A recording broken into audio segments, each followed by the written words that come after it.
What's up, YouTube, Dailymotion, Facebook, and Tumblr fans? My name is Midnight Strike 3625, and if I seem a little tired in this video, I do apologize. I just came off a 12-hour shift and 5 hours of sleep. 4 or 5, something like that-ish. So, forgive me if I do sound a bit winded. Basically, this is going to be a new album review. As I said, during my hiatus, I will be reviewing new material. So, basically, today we're going to be covering Judas Priest's Redeemer of Souls. Yep, you heard that right. Judas Priest has come out with a new album, 2014, 6 years after their previous release, 2008's Nostradamus, which, in my opinion, was a bit convoluted for its own good.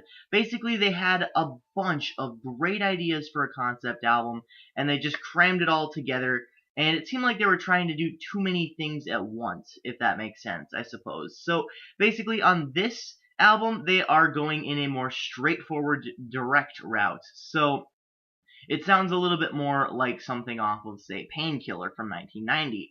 This is also the longest gap in the history of Judas Priest albums in between since 1990's Painkiller and 1997's Jugulator, which was a whole 7 years. But that was only because Rob Halford left the band, and they had to scramble to find a new singer, a new vocalist, until they found Tim Ripper Owens, which we won't get into here in this review. So, this is going to be I don't even know how many albums they have now, so I'm not even going to try. So, this is their 2014 album, that's what this is, and it is pretty damn good, actually, with the exception of a few songs that just kind of run on for too long, and a few spots where Halford's vocals don't necessarily fit the tone of the album, per se, but for the most part, this is a pretty good album. I mean, I gotta say, I'm impressed. So, it kicks off with Dragonaut, which is right off the bat, one of my favorite songs. I absolutely love the guitar work.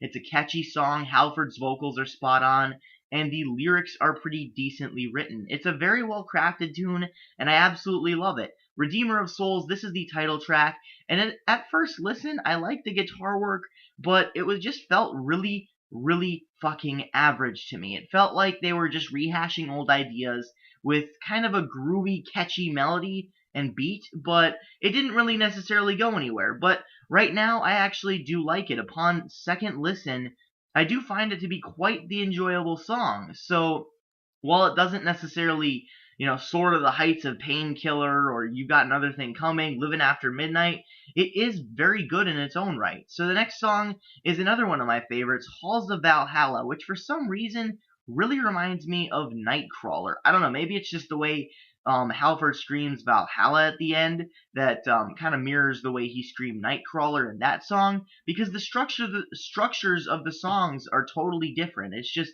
some parts in the vocals, some parts in some of the melodies and riffs do sound similar, but in the ending, the vocals do sound pretty much exactly the same. So the next song, Sword of Damocles, I don't know how to pronounce it, so don't get on my case. This is where the album starts to falter a little bit. I mean, it's a mid-tempo song. It gets a little slow in the middle section, but overall, it just kind of runs on for a little bit. I did like the intro, and I do like the guitar work throughout. The drums are pretty good, all that stuff. But overall, it just kind of runs on far too long, and it's only 4 minutes and 54 seconds, so you wouldn't really necessarily think so. The next one, March of the Damned. This is, I believe, the second shortest song on the album, and it is also the song that got me into reviewing Judas Priest, basically, or new material from Judas Priest, because before this, I wasn't really a Priest fan. I listened to Painkiller, and that was pretty much what brought me into the band, or into, getting into the band, but this one is another one that got me into thinking, I'm going to review their new album, Redeemer of Souls. So I made up a title card and then decided, way back that, hey, I'm not going to make March of the Damned. I'm not going to review it. I'm going to wait for the album. And that was a pretty decent choice. The guitar work on this song is very good. It's very simplistic, but it's very catchy. And I really love the tone. I really like the mix on this one as well. And the lyrics are pretty good. The vocals are spot on, except for the vocals are good when you listen to the song separately. When you listen to it in sequence or in conjunction with the rest of the album, it starts to get a little bit weird, because this is the only song where Halford really sings in this low regiment like this, in this low, gritty tone. But I don't know, it's a good way to kind of convey the feelings of this song, or at least the emotions of this song, or what he's trying to come across with. But in conjunction with the rest of the album, it just sounds a bit out of place. So, Down in Flames, this is the next one. This is also one of my favorites, along with Dragonaut, Halls of Valhalla, and March of the Damned. This is an awesome song. This is just an awesome song. It's also the shortest song on the album, but I do love the dual guitars in the beginning and Halford's vocals. It's pretty decent. I mean, I must say I was impressed with this song. The next one is Hell and Back.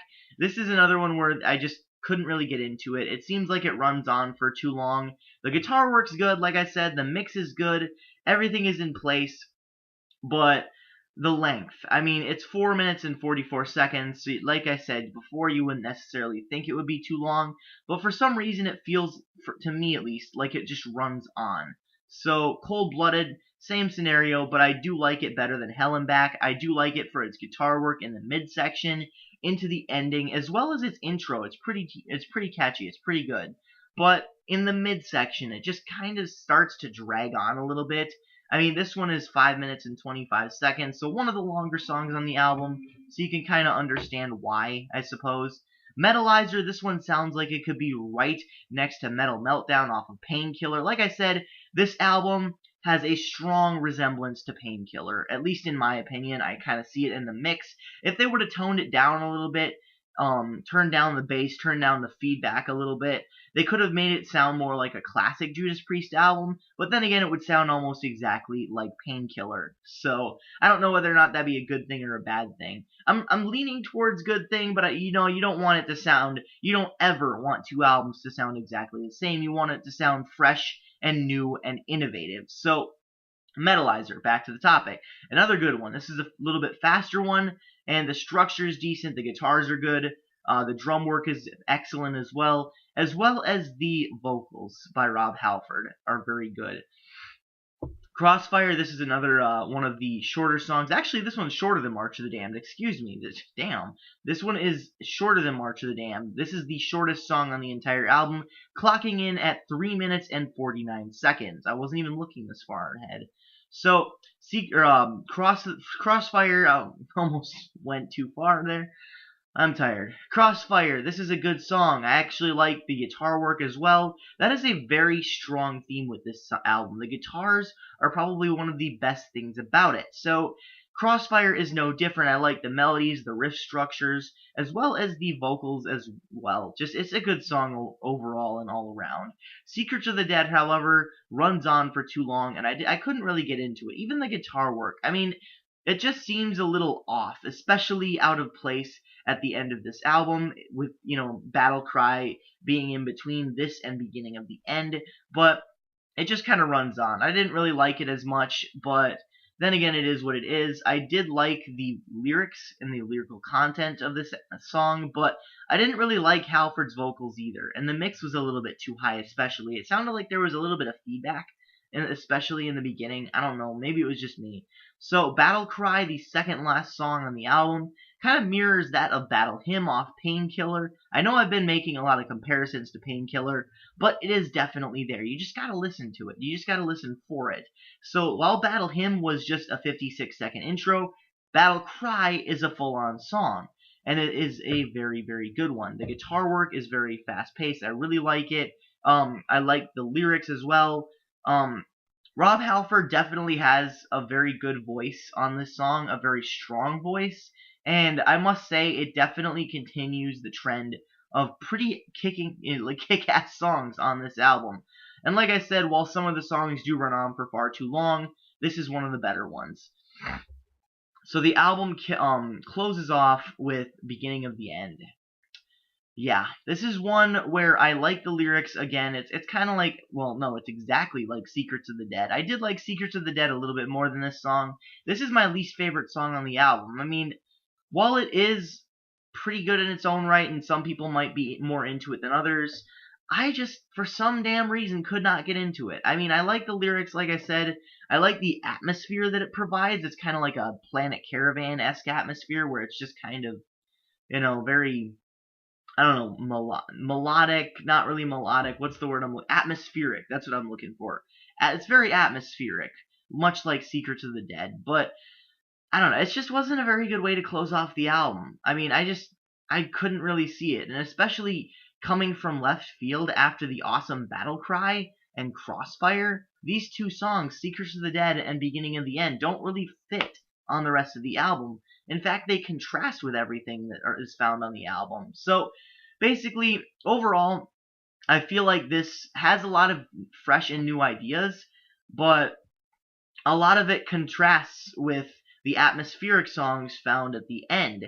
And I feel like a lot of the songs do run on for far too long, including the atmospheric ones, Secrets of the Dead and Beginning of the End. But I also feel like it could have been better. I mean, it's Judas Priest through and through, but I don't want to judge it solely based on the fact that it's Judas Priest, because then we'd be giving perfect 10s all around and 9s and no lower than an 8.5. But this is going to be an 8 out of 10. I feel like this is fair simply based on the fact that it is a very good album. It's a straightforward return to what was found on Painkiller, albeit it's not as fast as some of the material found on Painkiller. It definitely comes close, and I do agree with one other reviewer on here that said if they would have turned down the mix a little bit, I mean, it would have sounded like a classic Judas Priest. But like I said earlier, I don't know whether or not that would be a good thing or a bad thing if it sounded like Painkiller, but it definitely still does have that strong resemblance to that album,